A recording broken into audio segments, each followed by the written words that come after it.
Assalamualaikum warahmatullahi wabarakatuh. Video kali ini eh, kita akan membahas bagaimana caranya membuat sinew dari tendon kaki sapi. Kita langsung saja ke pembahasan bagaimana cara membuat sinew. Mungkin sedikit cerita terlebih dulu. Pada awalnya itu saya juga membuat sinew itu memang susah, dan karena sering dan ya membuat sinew itu alhamdulillah kesininya itu diberi kemudahan bagaimana cara membuat sinew itu lebih mudah. Mungkin dalam artian itu lebih gampang dalam pembuatannya. Nah, salah satu mungkin ada beberapa tahap untuk membuat sinew itu lebih mudah. Nah, dari pertama itu kita yang paling menentukan itu adalah satu, cara kita memukul atau memecah dari awal posisi sinew atau tendon yang masih keras. Nah, dan yang kedua itu adalah waktu atau kondisi cuaca yang terbaik itu adalah kondisi lembab. Saya garis bawahi, kondisi yang paling bagus untuk membuat sinew itu pada kondisi cuaca lembab. Selanjutnya ini ada video atau gambar yang menunjukkan posisi awal tendon yang masih keras, terus ke posisi setelah dipukul. Nah, dan posisi selanjutnya itu adalah posisi atau bentuk tendon yang sudah disewir yang bagian atasnya. Dan selanjutnya itu adalah bagian tendon yang sudah dibagi dua. Ini adalah tendon yang bagian kaki sapi yang bagian belakang. Nah, dan yang terakhir adalah posisi atau hasil suwirannya, hasil akhir maksudnya. Untuk tahap pertama yaitu pemukulan atau memecah tendon yang masih keras itu sangat menentukan sekali. Jadi gini, dalam memukul tendon itu kita harus benar-benar teratur. Jadi pemukulnya jadi tidak asal kita mukul dengan tenaga benar-benar keras gitu, maksudnya kuat. Dalam artian gini, kita harus konsisten mukulnya. Jadi gimana gitu pukulannya. Nah, dalam pemukulan itu sendiri kita harus memutar tendon itu sendiri. Jadi sering diputar. Jadi tidak dipukul pada bagian satu sisi saja. Jadi harus diputar cara memukul. Dan untuk pemukulan tendon ini kita tidak bisa langsung sekaligus sampai maksudnya benar-benar pecah atau mengembang. Nah, pada pemukulan awal ini tendon pas dipukul dengan keras dengan menggunakan palu dengan media misalnya bawahnya itu tatakannya misalnya besi tebal atau keras, itu biasanya tendon akan menjadi panas. Nah, pada posisi ini kita jangan terus-menerus memukul tendon itu sampai misalnya benar-benar pecah. Nah, pada pemukulan sinew, tendon itu jadi tidak boleh langsung sampai benar-benar pecah semua atau mengembang semua. dalam artian pecah itu bukan berarti putus, jadi mengembang. Nah, jadi tidak boleh memukul tendon sampai pecah. Jadi posisinya dipukul-pukul, misalnya kita pengerjaannya itu 1 kilo. Nah, kita pukul 1 kilo itu misalnya dalam keadaan hampir setengah pecah. Nah, setelah itu kita diamkan misalnya 1 malam deh atau seharian. Nah, besok kita lanjut lagi pemukulannya sampai posisinya mengembang.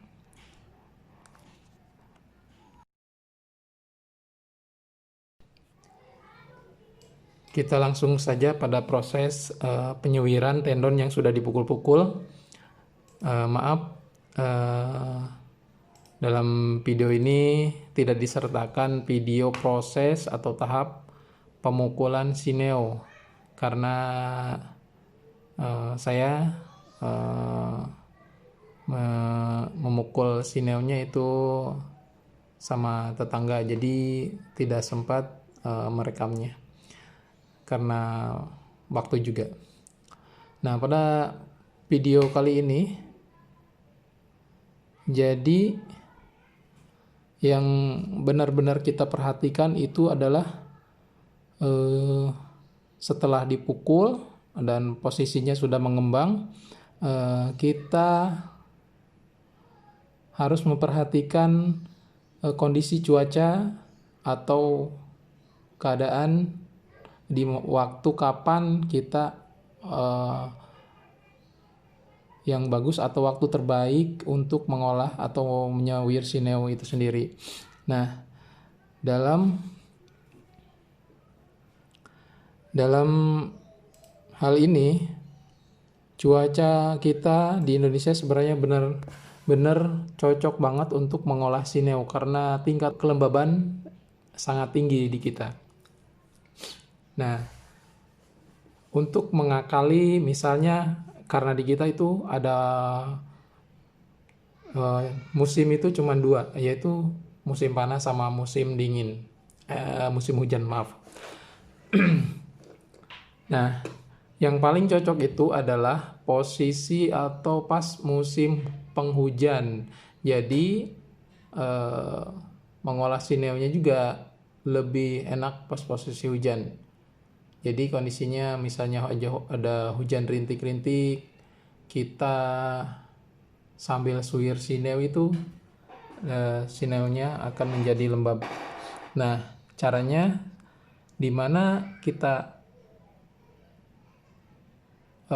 simpan di teras rumah, tapi posisinya tidak boleh kena air hujan. Salah satunya itu. Dan yang biasanya saya pergunakan waktu atau untuk menyuwir sineo itu pas posisi pagi hari jam 5 setelah ba'da subuh. Dan untuk malam hari sineo disiapkan yang sudah dipukul-pukul itu dijejerin, bisa di teras rumah atau di atap. Keadaan sineonya itu biar lembab. Nah, sekitar jam 9 atau jam 10 malam itu biasanya setelah disimpan dari misalnya ba'da maghrib atau ba'da isya itu jam 9 malam itu biasanya kondisinya itu udah lembab, udah terasa lembabnya, tapi bukan basah itunya sineonya.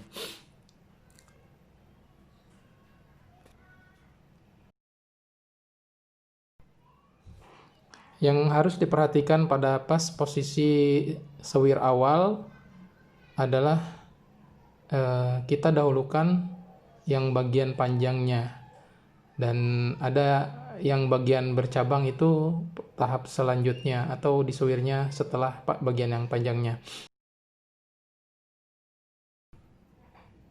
yang sangat menguntungkan atau sangat membantu kita itu pada kondisi sineu lembab itu tidak terasa keras di tangan, sineunya akan terasa lembut, dan itu akan memudahkan kita untuk mengurai tendon itu untuk menjadi sineu. Pada kondisi lembab, sineu itu tidak akan mudah putus. Artian kalau keras itu akan mudah putus, kalau kondisi lembab dia akan lembut dan tidak mudah putus.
Setelah bagian panjangnya itu kita suwir dan kondisinya seperti ini, selanjutnya kita akan membagi dua tendon ini untuk di suwir selanjutnya. Pada tahap ini sebenarnya ini adalah tahap paling sulit karena pertemuan antara cabang ke satu dan yang kedua itu benar-benar sangat-sangat sulit di sini. Namun dari awal itu yang saya katakan, posisi atau kondisi tendon itu yang menentukan kita, yang memudahkan untuk mengolah menjadi sineo itu adalah pemukulan di awal. Pemukulan di awal itu harus benar-benar mengembang dan kondisinya emang maksudnya kondisi harus tidak putus-putus, intinya harus mengembang dengan baik hasil pemukulannya. Pada posisi atau kondisi pembagian tahap ini adalah benar-benar hal yang emang paling rumit karena bentuk tendon itu sendiri dia seperti jaring menyilang. Nah, dan emang benar-benar kalau misalnya tidak memukul dengan bagus, tidak mengembang, ini di sini akan sangat menyulitkan. Dan kalau kita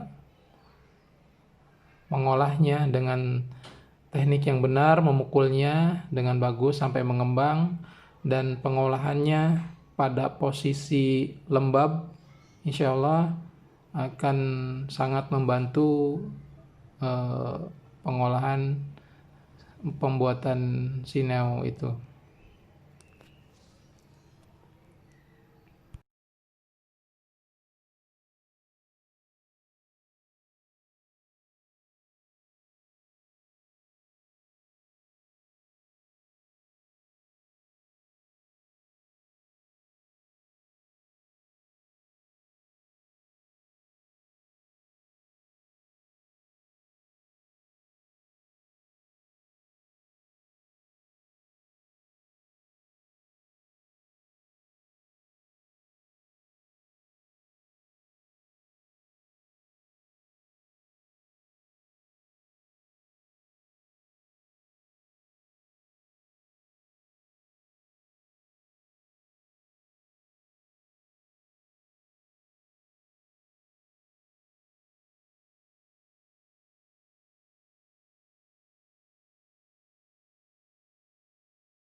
Setelah tendon terbagi dua, nah posisinya kan sekarang ini tinggal suwir bagian ujung-ujungnya. Nah, selanjutnya kita akan diikat terlebih dahulu untuk memudahkan. Kenapa menggunakan kenapa saya mengikat bagian sebelah yang sudah ini, karena untuk menjaga jadi tidak berantakan sineonya, dan dalam penyewirannya juga kita enak. Nah, kita ikat bagian yang sudah disuwir sebelahnya.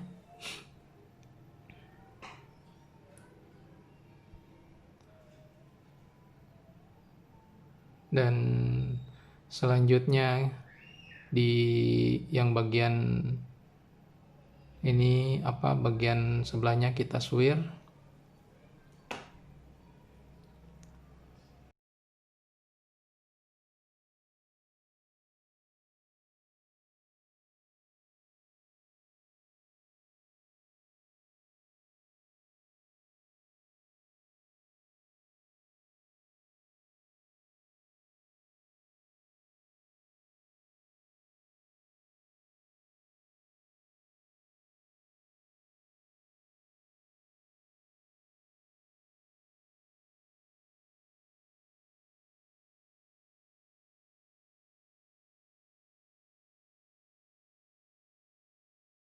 Selanjutnya perhatikan cara penyawirannya. Jadi pas kondisi lembab seperti ini akan sangat mudah, akan sangat membantu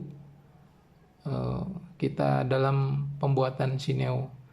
Tidak akan terasa sakit di tangan, karena kondisi lembab itu sineo akan terasa lembut.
Dan alhamdulillah ini adalah hasil dari cara pembuatan sineo dalam kondisi lembab yang alhamdulillah tidak banyak membuang sineo, artinya tidak banyak sineo yang putus.